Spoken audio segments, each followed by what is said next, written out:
Boa tarde a todos. Que Jesus sempre nos abençoe com essas vibrações de amizade, muita paz, para podermos estudar. O objetivo da Casa Espírita, que nos propõe sempre, é o estudo. Não o estudo pelo estudo, mas o estudo com o fim de reflexão, para, a partir de novos conceitos, novos entendimentos, buscarmos, aos poucos, modificarmos aquilo que não condiz com a lei de Deus, com as normas do Cristo, com o padrão de Jesus. Por isso, quando Jesus, nesse capítulo, diz sobre o Mamon, quando ele fala: ninguém pode servir a dois senhores, não podeis servir a Deus e a Mamon. Primeiramente, a gente tem que entender o que é Mamon, né? Mamon significa um deus, daquela, o símbolo de um deus daquela época da riqueza. Ele era a personificação da riqueza, dos antigos sírios, do qual eles tinham o hábito de fundir a ouro e a prata e fazer estátuas para Mamon. Então eles reverenciavam a riqueza, o poder material. Então, por isso, naquele momento, vem essa passagem: não se pode servir a dois senhores. O que é servir? Servir a um senhor é fazer a vontade dele. Eu não posso falar que eu amo a Deus, que eu amo Jesus, desobedecendo-lhe o seu mandamento. Eu não posso falar que eu sirvo a Jesus e fazendo tudo o contrário do que ele nos deu como regra de conduta. Porque todo o Evangelho são regras de conduta, são regras de comportamento. Todo o Evangelho é um manancial de pesquisa para nós olharmos e falar assim: olha, o que Jesus fala sobre isso? Cada ponto ele vai discorrer. Quando a gente fala, vou seguir Jesus, certamente todos nós estamos aqui, estamos com o objetivo de seguir Jesus. Nós somos cristãos. Mas nós esquecemos da questão da marca, né? Emmanuel que fala sobre as marcas. Tudo tem marca. Caderno tem marca, perfume tem marca, roupa tem marca, café tem marca. Jesus tem a marca. Qual é a marca do Cristo? Não é a marca da cruz. É a marca do sacrifício pelo outro, da renúncia, da abnegação pelo outro. Essa é a marca do Cristo. Então é um contrassenso dizermos que vamos seguir Jesus, sabendo que a marca do Cristo é a renúncia, e não aceitarmos passar por esse caminho. Então Jesus, quando fala, não é como servir a dois senhores, porque todos nós obedecemos sempre a alguma coisa. Ninguém vive de forma neutra. Nós estamos sempre obedecendo a uma ideia, a um pensamento, a uma questão cultural, nós estamos sempre obedecendo. A questão é, a quem que nós obedecemos?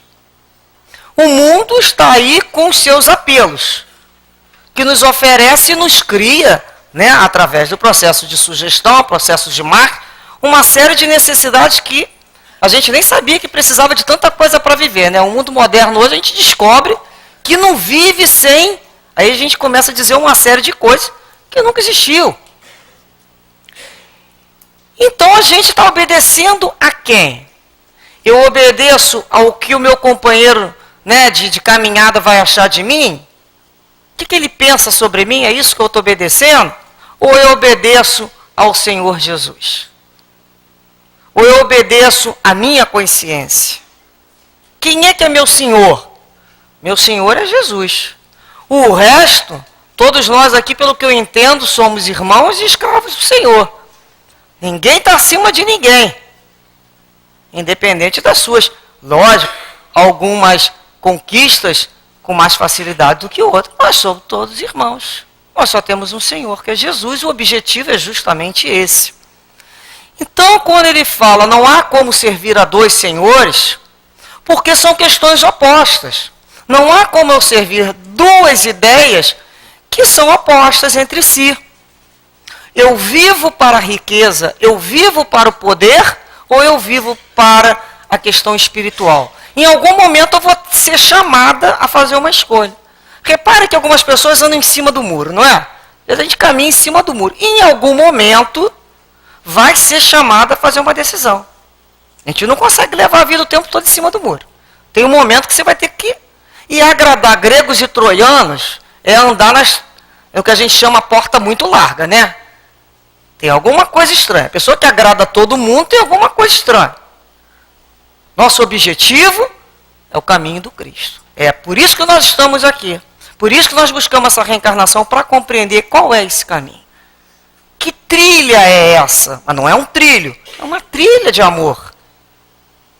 Então, quando eu começo a pensar que eu tenho que fazer escolhas e, na realidade, eu vou ter que priorizar a minha vida, aonde eu estou dando mais valor. E em João, no capítulo 12, João Evangelista, tem uma passagem de Jesus com os discípulos que ele diz assim: aquele que ama a sua vida, a perderá. Ao passo que aquele odeia a sua vida neste mundo, a conservará para a vida eterna. O que ele está querendo dizer? Né? Porque quem vive para proteger a sua vida material, acaba escravizado por ela. Então eu deixo de ser senhora dos meus bens e passo a ser escravo desses bens. Então é aquele momento que ele diz, olha, se você for viver para a vida material, você vai perder a espiritual. Porque você quer ter a matéria, mas a que preço? Qual é o teu limite? Porque tem gente que não tem limite. Quando quer, quer. Não vê quem está na frente, não percebe o obstáculo. Uma coisa é lutar, ser perseverante, ter fé e fazer as suas conquistas materiais. Isso é natural. Mas é quando a criatura começa a compreender que tem um limite, né? Todos nós queremos o que é bom, mas não mais a qualquer preço. Eu não posso passar por cima da dignidade, dos meus princípios morais. Eu não posso passar por cima do outro.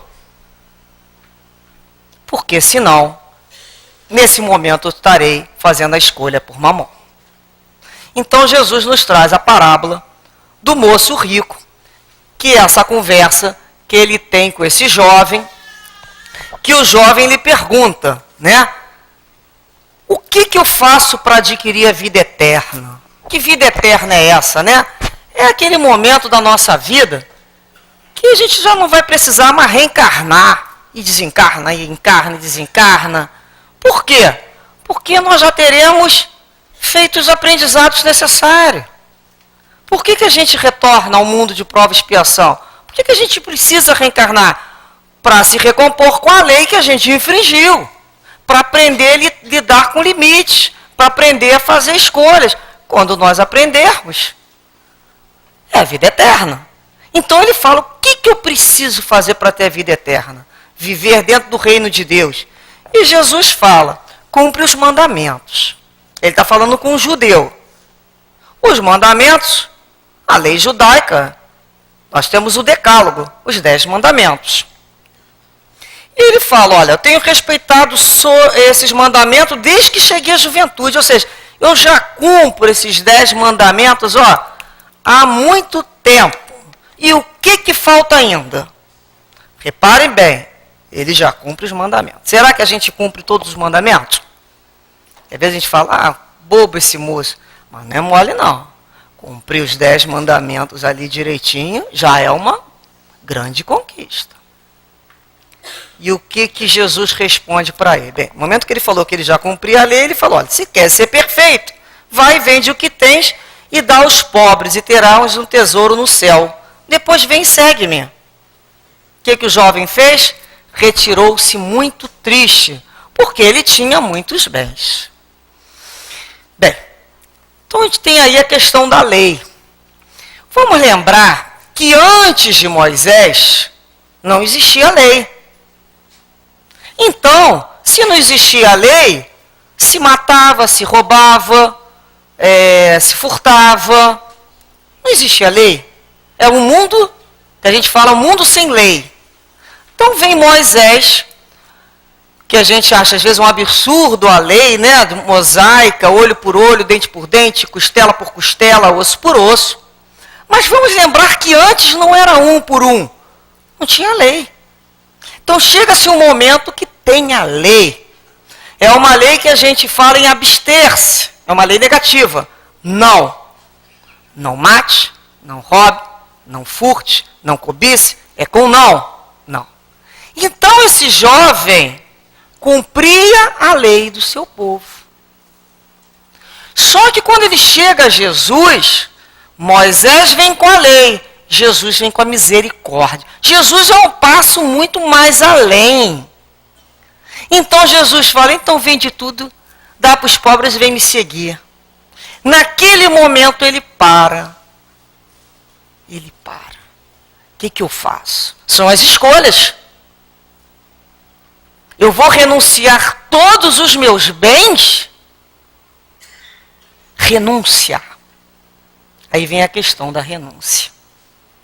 Então Moisés traz a lei. Jesus vem com a questão da misericórdia. Então Jesus não vai dizer não mate, não furtes, não roube. Jesus vai falar, faça. São ações positivas, ou seja, não basta mais você apenas deixar de fazer o mal. Você terá que fazer o bem. Vai ter que perdoar, vai ter que ser indulgente, vai ter que aprender a dividir, vai ter que renunciar. Olha como é que essa proposta vai muito além das possibilidades. Muito além. E podemos nos perguntar, muitas vezes a gente percebe a dificuldade dentro da nossa sociedade de chegar à lei de Moisés. Não é mesmo?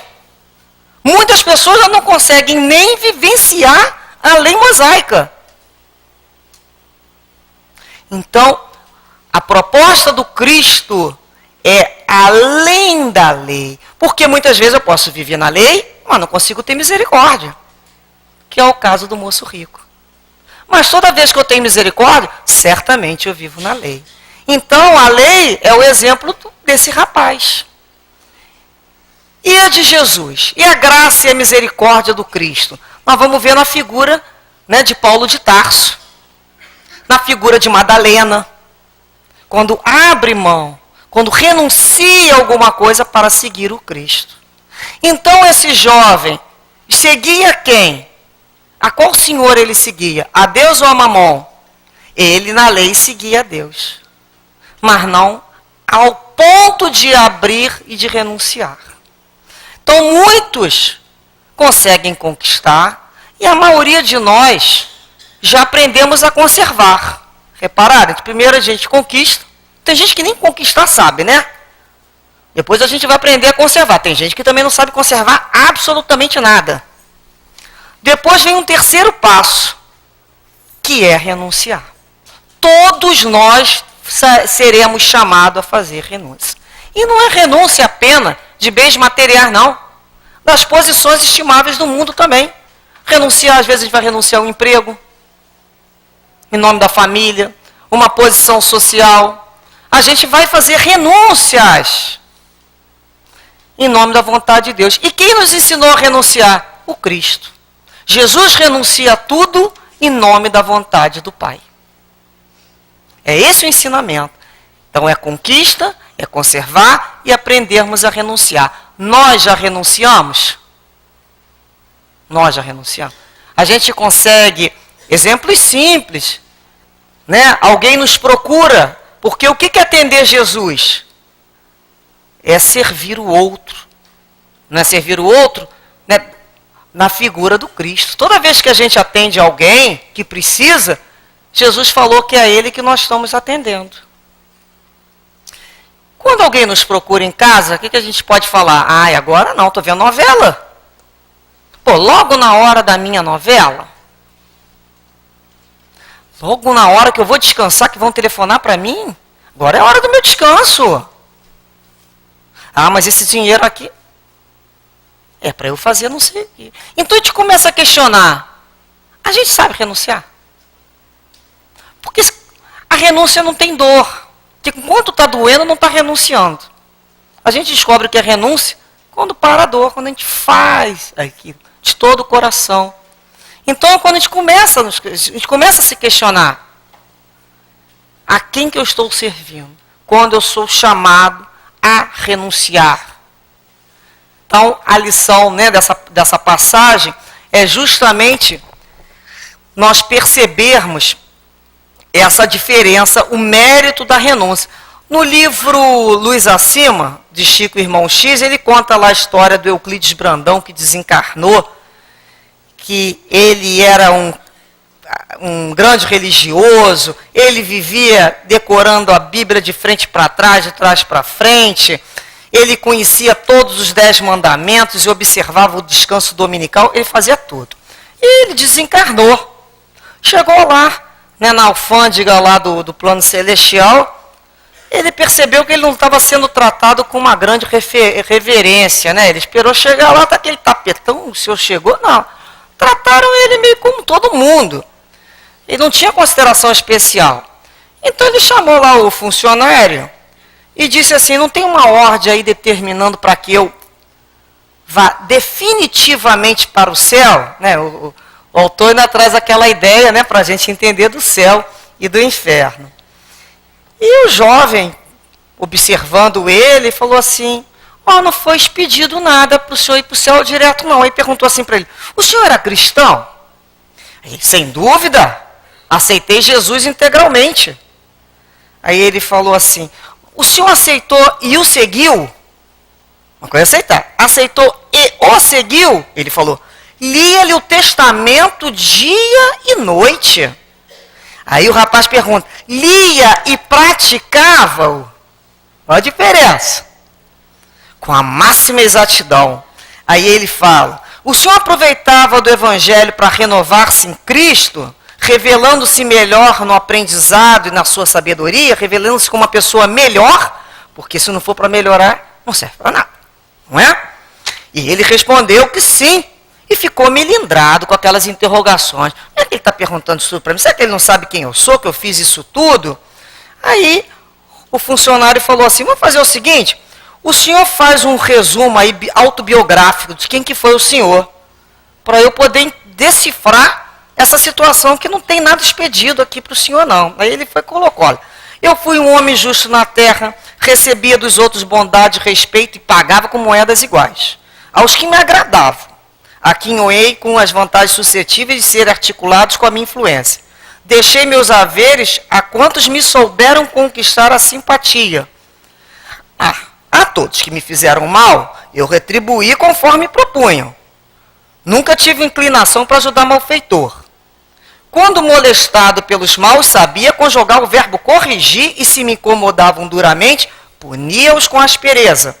Não me calava ante qualquer desafio. Por isso eu estava sempre sendo convidado a contender e competir e ganhar as demandas. Quando eu era pisado pelos outros, eu dava o troco, de conformidade com as circunstâncias em que recebia as ofensas. Quando eu recebia as flores, eu dava um jardim para aquela criatura. Mas, se me surpreendiam com pedradas, eu respondia logo com uma chuva de pedras. É bem a gente, né? Ser bom com quem é bom com a gente é muito fácil. Achar que a rosa é chorosa, todo mundo acha. Aí, o rapaz, ele, depois que ele falou isso tudo, eu estou estranhando muito. O paraíso não está aberto para mim. Eu que vivi com a Bíblia na mão. E o rapaz esclareceu ele assim, olha, senhor, o senhor não está com a passagem encerrada para o plano superior. Mas a sua justiça não conheceu a misericórdia. Ele conheceu a lei, mas não acompanhou a misericórdia. Aí ele falou, como? Eu nunca assumi um compromisso sem consultar os sagrados textos. Aí o interlocutor falou, olha, o senhor chegou até Moisés. Voltará naturalmente ao corpo de carne numa nova reencarnação, a fim de aprender e prosseguir o aprendizado com Jesus Cristo.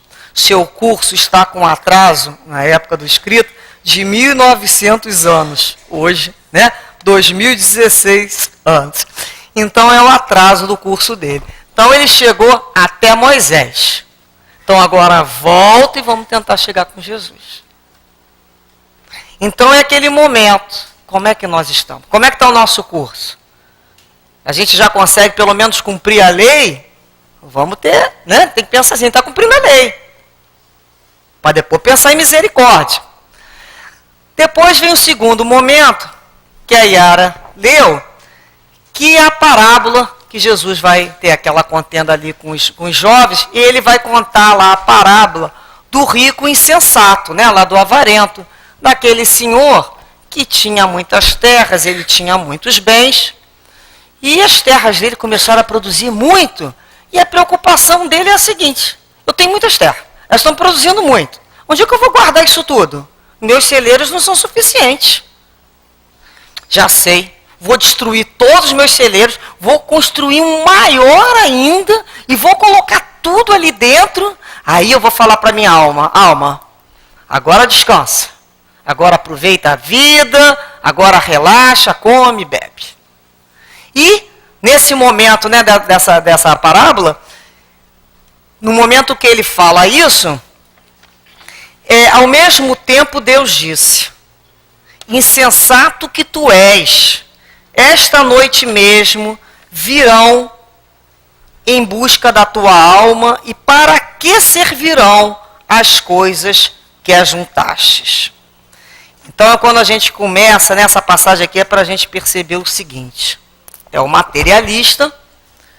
Para que vão servir todos aqueles bens? Em vida ele poderia usufruir. E depois? Então é aquele momento que a gente pergunta: qual o momento de parar? Quando eu sei que já é o suficiente? É uma linha bem tênue às vezes, que a pessoa não sabe. Então, naquele momento, essa história que Jesus nos traz, nos demonstra a criatura que é obcecada o tempo todo pensando nos seus bens materiais. Ele não está na questão nem de renúncia. Ele não existe outra possibilidade. É bem material. É ajuntar, é guardar, é a ganância, é o ter pelo ter. Muitas dessas ganâncias chegam a ser, que a gente poderia dizer, de um grau de ignorância tão grande que a criatura não usa com ela. A gente conhece, não conhece? Pessoas avarentas que não gastam com elas, para não diminuir lá o montante. Que elas gostam, não é igual aquela história do tio Patinho, que aquilo ali cresça cada vez mais. Então ela não usa. Não usa com outro, não usa nem com ela. Por isso que, mas fulano tem tanto dinheiro, né? Ele não gasta com ele não se dá esse prazer. O objetivo é aquela coleção. É uma necessidade, é preencher um vazio. Então, o que a gente percebe no materialista como ele? Que ele não questionou a vida além de um tempo. Qual o tempo? Coloquemos aí 105 anos. 106. Depois disso, não dá, né? Já vai ficar difícil. E depois? Ele nunca perguntou, e depois? O que a gente leva?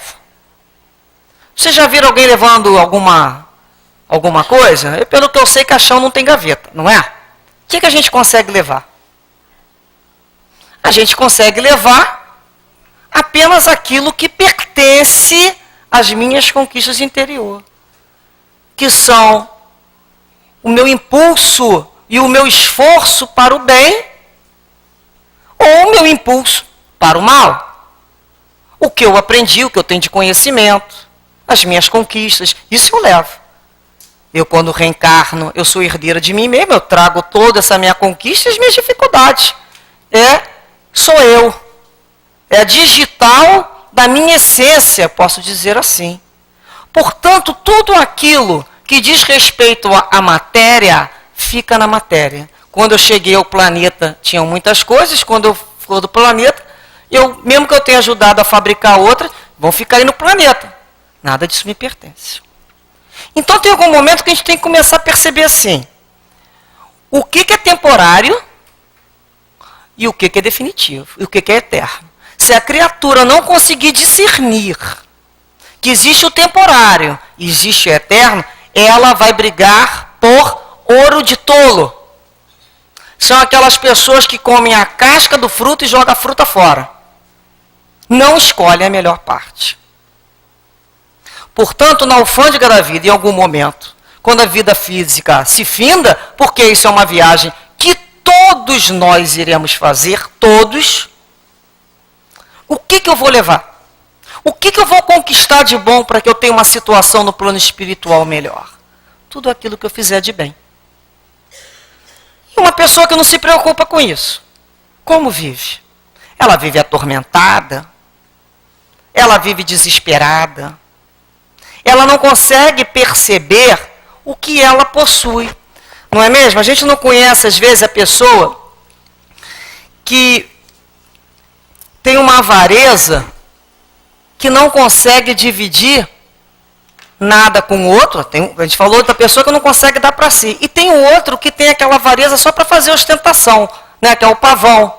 Ele só quer mostrar que tem. É tal grau de maturidade que ele só quer mostrar que tem. Porque o valor dele está ali. Fora aquela questão material, ele se sente pequeno. Então ele necessita daquela ostentação. E nós também vamos ter a avareza feroz, que é aquela avareza que coloca a humanidade, né, em um momento social em grandes crises. É o que nós vamos vendo no mundo, não é? Esse sofrimento desses povos vivendo dessa maneira na Europa, o nosso problema no nosso país e nos outros países, é fruto de quê? De gente avarenta, de um egoísmo, de uma astúcia, porque enquanto uns guardam para si, outros tiram dos outros para ter, não tem limite. É a ganância, é a ambição desmedida que faz tanta gente chorar, sem se dar conta que existe o outro, que existe lei de causa e efeito, sim, e que a justiça pertence a Deus. E um dia aquela criatura acorda e vai se dar conta do mal que fez a tanta gente, pela sua ganância. Por isso nós temos que ser sempre muito vigilantes nas nossas buscas, nos nossos castelos. Que castelo nós estamos fazendo? Será que nós estamos perdendo tempo demais construindo castelos de areia que não vão servir de nada? A gente nunca tem tempo. Às vezes a criatura fala, eu não tenho tempo para nada. E a gente percebe que atualmente a gente conseguiu, né? Olha que deve ter sido difícil, mas a gente conseguiu a possibilidade de ser senhor e escravo no mesmo corpo. Porque nós mandamos tanto e somos tão escravos da gente mesmo. Nós somos os nossos próprios empresários. A gente não tem descanso. Então a criatura está aqui, ela está com o computador, ela está com o celular, ela está atendendo, ela está comendo, ela está vendo um filme, ela está dando um parecer lá no Facebook, não é? Ela está vendo um e-mail e ela não tem tempo. Ela está conectada com o mundo e desconectada com ela mesma. Nós estamos virando escravos de necessidades que a gente fala, para que o mundo fique pequeno numa tecla. A gente aperta uma tecla, o mundo encolhe. Encolhe e eu também encolho, porque eu não tenho mais troca. As pessoas quando se reúnem num restaurante ou num almoço familiar, cada um pega lá o seu aparelhinho, cada um vai distrair a sua visão, há uma necessidade de ser chamado para fora de si muito grande. E é a gente que tem que nos disciplinar no uso. Tudo é muito bom, tudo é bom, tudo é importante. O problema é o abuso. O problema é quando a gente sai do uso, fora do uso e entra no abuso. E aquilo vem nos prejudicar. Então a gente passa a ser ali escravo daquela situação. E a gente esquece, e às vezes a gente pergunta assim, uma pessoa que passou a vida inteira nessa conquista material, vocês conhecem alguém que no finalzinho da vida, seja por idade, né? Seja por uma doença, que ele tenha falado assim, me arrependo de não ter tido uma Ferrari? Não, né? Me arrependo de não ter tido um iate, me arrependo de não ter tido um sapato da marca tal. Nunca vi ninguém falar isso. O que a pessoa geralmente fala? Me arrependo. Me arrependo de não ter dado mais atenção para os meus filhos, de não ter ficado mais tempo com a minha mãe, com meu pai. Me arrependo. Me arrependo de não ter percebido mais o sorriso das crianças, brincado mais com um bebê na rua. Me arrependo de não ter aproveitado mais a praia, né? O calor do sol, os raios do sol. De ter tomado um banho de chuva. Me arrependo de não ter andado mais tempo descalço, pé batendo no molhado, na laje, brincando no mar. Me arrependo de não ter sentido mais o vento dos nossos cabelos, no nosso rosto, brincando, reparando uma flor,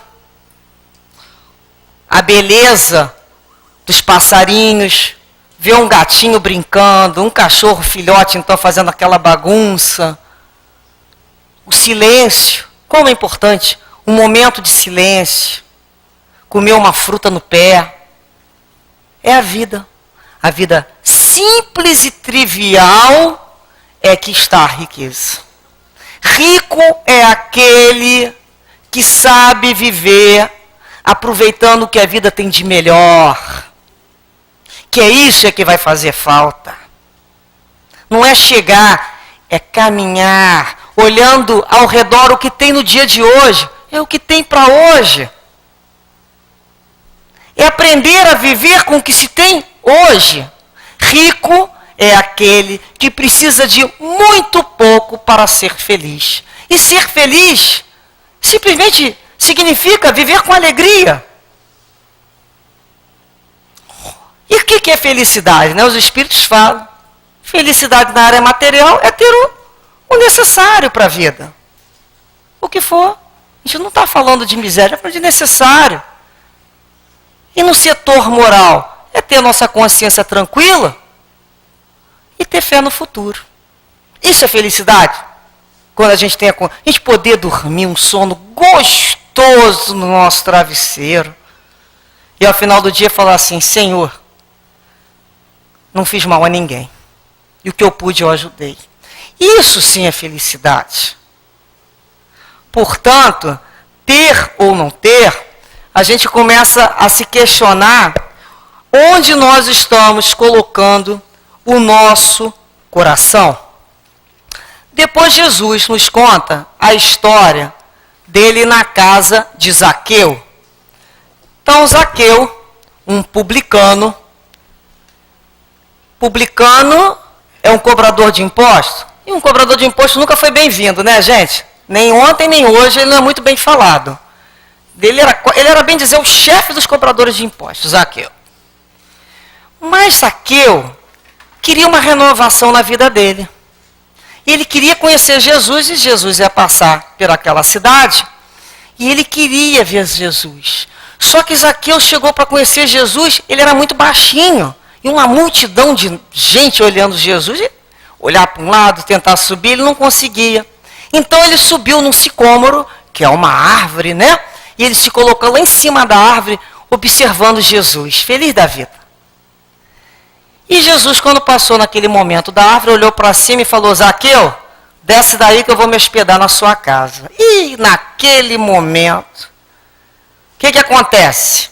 É aquele tititi, né? E olha onde é que ele vai. Vai na casa do corrupto. É chamado de corrupto. E ele vai se dar com gente de má vida. Ele vai lá, tem tanta gente pobre para ele ir, mas ele vai na casa do rico, que é mal falado aqui. E Jesus, naturalmente, com a sua autonomia, sua independência de preconceitos, porque ele não se deixava levar por isso. Ele se dava com... Jesus, ele mesmo sabia que ele veio para quem? Veio para quem precisa dele. Não veio para os sãos. Então ele não tinha o menor receio, pelo contrário, ele era muito feliz de conviver e ofertar a todos a possibilidade de convivência cristã com ele. Então ele vai na casa de Zaqueu, e Zaqueu lhe diz assim, Senhor, eu dou aos pobres a metade dos meus bens. A partir do momento que Jesus entrou ali, ele falou, eu dou aos pobres a metade dos meus bens. E se causei um dano, qualquer que for, eu lhe restituirei 4 vezes mais. Olha bem, vou dar metade dos meus bens, e se eu causei algum dano, seja que for, eu vou restituir 4 vezes mais. Nesse momento, Jesus disse, essa casa recebeu hoje a salvação, porque este, Zaqueu, também é filho de Abraão. E porque o Filho do Homem veio para procurar e salvar o que estava perdido. Zaqueu estava perdido. Zaqueu é um filho de Abraão. Zaqueu tem tanto direito como todos nós temos. A herança de um pai se divide igualmente entre os filhos. Uns vão tomar parte, outros estão demorando, só para assim, tomar parte da sua herança. Mas os quinhões estão divididos certinho. Então ele veio para buscar. Lembra das ovelhas perdidas? Ele veio para salvar e recuperar aquilo que estava perdido. Então é quando ele busca Zaqueu. E olha o Zaqueu. Te para pensar. Zaqueu não vivia nem na lei. Porque ele, apesar de ser um homem da lei, cobrador de imposto, percebe-se no início da vida dele que ele, alguma parte da lei ali, ele se esquivava. Então, quando ele fala que vai dar metade dos bens e vai ressarcir qualquer dano 4 vezes mais, olha o processo de reparação com juros de correção monetária. Ele entra na lei e vai além da lei, entra na misericórdia. Zaqueu resolveu seguir a quem naquele momento? Apesar de ser um homem considerado da má vida, seguia Jesus. Portanto, a riqueza ou a pobreza é neutra por si mesmo. É a destinação que a gente dá aos bens é que dizem da gente. Quando a criatura começa a olhar os bens e sabe, olha, eu só sou depositário desses bens. Nada disso aqui me pertence, não. Depositário. Eu não tenho a posse real. Eu não tenho a verdadeira propriedade. Eu tenho usufruto. Eu posso usar e fruir. Essa caneta é minha, eu uso, fruo, posso alugar, emprestar, trazer de volta, cuidar dela. Porque não é minha. Eu só estou tendo uso dessa caneta. Eu não tenho a verdadeira posse. Eu estou usufruindo, mas não é meu. Eu posso entender a vida, começar a entender assim. Olha, tudo é bom? É bom. Tudo é importante? É importante. A gente pode olhar para os bens que nós conquistamos na área material, e sejam bens no setor de titulação, ou naqueles bens que a gente se sinta mais envaidecido e falar assim, que legal que eu conquistei isso tudo. Foi importante. Ninguém aqui está fazendo em nenhum momento para se viver na miséria, nem que tem que abrir mão de tudo que tem, não. Jesus não falou isso, não. Jesus quis demonstrar que o apego aos bens materiais te impedem de seguir com ele. Foi isso que ele demonstrou. Porque o moço rico paralisou na hora do convite. Como a gente lembra do senador, Do senador do Público. Ele, na hora daquele instante decisivo, que se chama um minuto decisivo, ele não conseguiu seguir o Cristo, abrir mão, de toda aquela, do Senado, do todo o seu mando. Não é fácil abrir mão. Não é fácil. Às vezes a gente fala, é fácil quando a gente não tem, não é? É fácil abrir mão, não tem. Por isso que a gente julga tanto o outro. Será que se eu tivesse aquilo que o outro tem, eu conseguiria abrir mão? Em nome de quê? Se eu não tiver muita confiança em Jesus, na espiritualidade, o que as pessoas materialistas falam? Você está trocando isso por ideias, não é? Você está trocando um objeto material, lá um carro, por uma ideia. Sem perceber que ela está trocando aquilo por desenvolvimento de emoções. Então tem um momento que a gente faz conquistas materiais e tem um outro momento que nós somos chamados a fazer as conquistas da alma, as conquistas morais. Eu já aprendi a ir lá e pescar meu peixe, já aprendi ali a fazer meu pão, já aprendi. Agora eu estou com o aprendizado mais difícil, são as conquistas da alma, as virtudes da alma. E é difícil. É difícil. Saber lidar com a coisa sem se escravizar a ela. Tem um carro? Que bom. Mas olha, quando esse carro vai ficar, eu não posso me identificar com aquilo ali a ponto de achar que ele e eu somos a mesma coisa. Tem pessoas quando arranham o carro, arranharam o quê? A alma dela, não é? Nossa, vai morrer. Vai morrer. Perdeu um relógio, não, o mundo acabou. Ela perdeu a si. Porque a pessoa se identifica com a coisa. Aquilo ali não sou eu. Ah, esse corpo aqui também. Não é meu não. Eu estou usufruindo dele. Mudo o cabelo, loura, comprido, curto, preto. É meu, eu vou usar do jeito que eu quiser. Não estou atrapalhando a vida de ninguém. Mas não é meu também não. Vai ficar aí.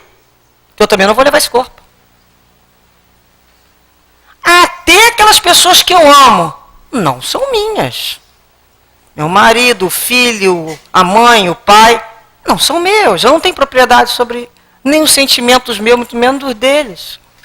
Então, quando a gente começa a perceber como é que eu vim lidando com a vida, será que eu já consigo discernir o que é temporário do que não é?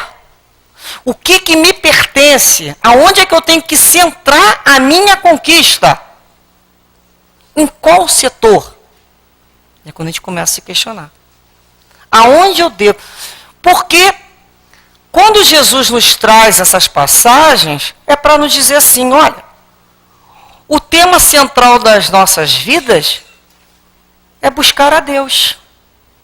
Esse é o tema central. A busca pelo amor de Deus. E o restante? A vida. É o quê? É acessório. É um meio pelo qual você vai acessar aquilo ali.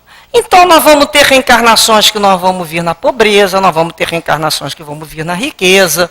Olha, reencarnações. Aprendeu a viver com dinheiro? Bom, aprender a viver sem.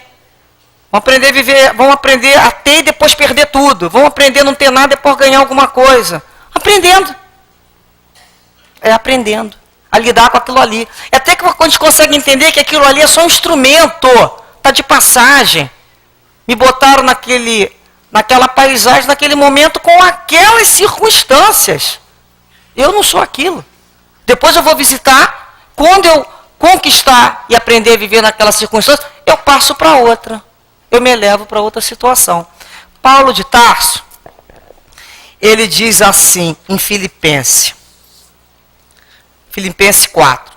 Sei viver na penúria e sei também viver na abundância. Estou acostumado a todas as vicissitudes, a ter fartura e a passar fome, a ter abundância e a padecer necessidade. Tudo posso naquele que me conforta. Posso passar por isso sim, porque o objetivo é Deus. É a vida que eu estou precisando viver. Então, aquele preconceito que o rico é sempre mal, que o pobre é sempre bom, não é isso. Isso é preconceito.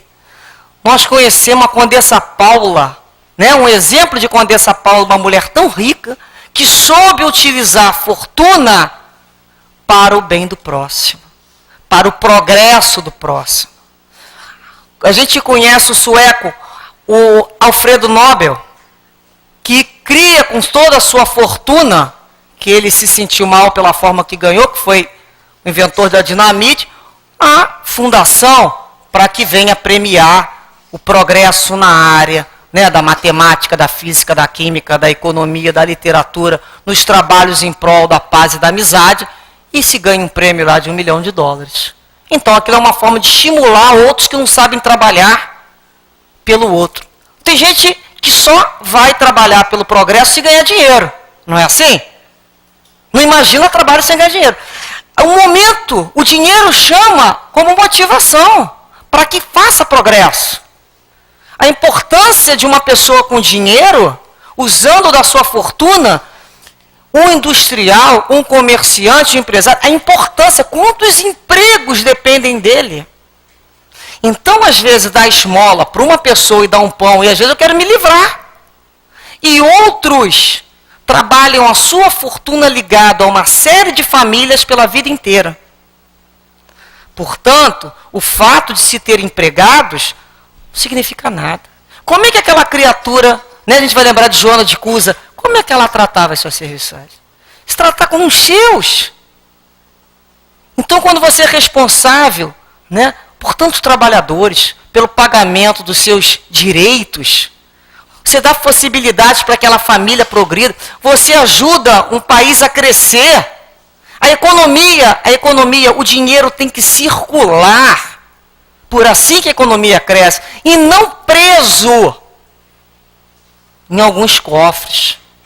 Então, quando a gente começa a perceber que o objetivo é o progresso individual e o progresso coletivo. Por que serve eu progredir individualmente se vivemos num país que não progride? O progresso é um anseio de todos nós. Ninguém quer progredir sozinho. A gente quer progredir juntos. A gente quer ver todo mundo bem, sem faltar o essencial.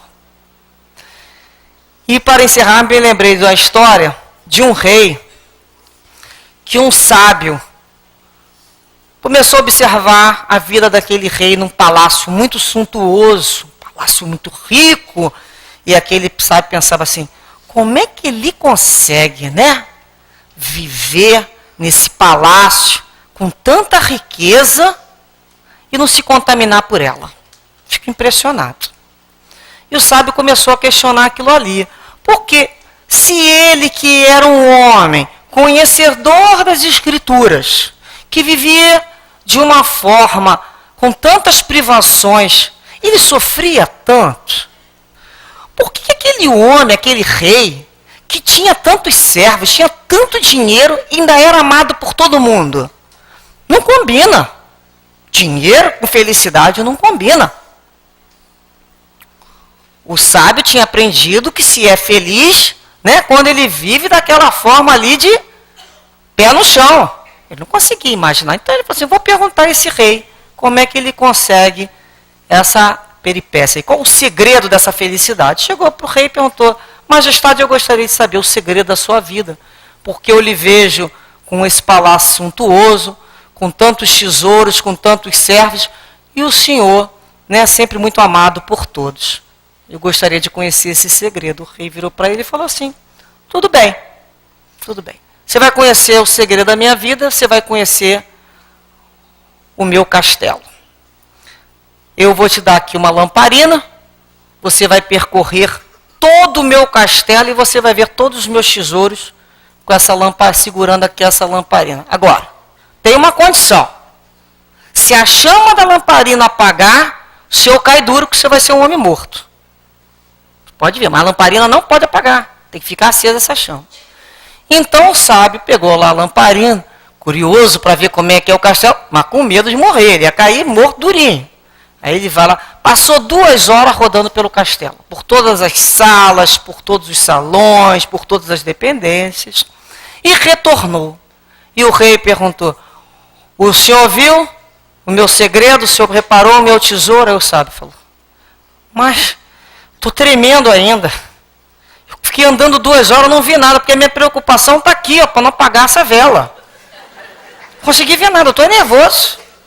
O rei, assim é a minha vida. Assim é a minha vida. Eu vivo de uma maneira muito atento e vigilante para que a chama da minha alma não se apague. Para que a minha alma ilumine o mundo e não que seja diferente. Por isso, eu não me contamino. Portanto, aprendamos a viver no mundo de Deus sem se apegar a Ele, sem se escravizar a Ele. Entendendo que a nossa passagem aqui é servir a Deus através do mundo de Deus, não da escravidão dos seus bens. Que dessa maneira a lamparina que nós carregamos, nós consigamos mantê-la muito acesa sempre, discernindo claramente o que é eterno do que é temporário.